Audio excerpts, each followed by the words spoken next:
We go off the line rapidly is Sutton. A knockdown start though for Tom Ingram, so Colin Turkington has already got past him on the run up through the gears, and probably look at he's pulling wide as well with a problem further back. That might be Chilton as they go through Riches for the first time in the race, still trying to cling on to that lead group. I think down to fourth place now, he's in racing line, so terrible start this for Tom Ingram in the race. Great start for Ash Sutton.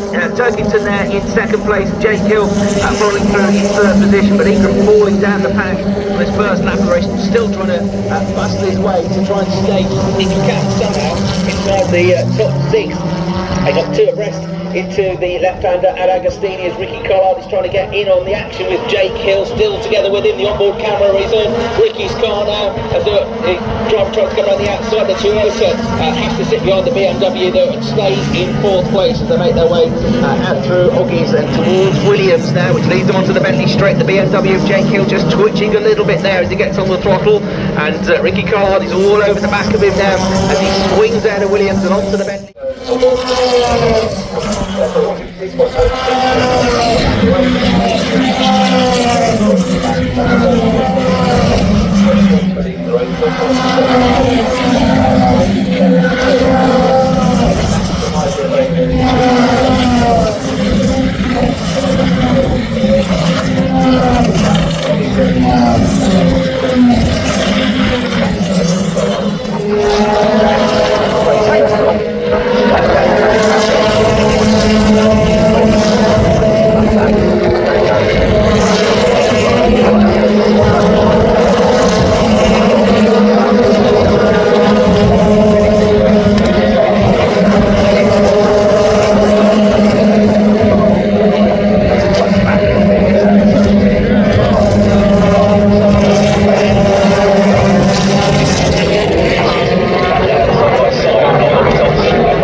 Got 2 to go, 11th and 12th races out.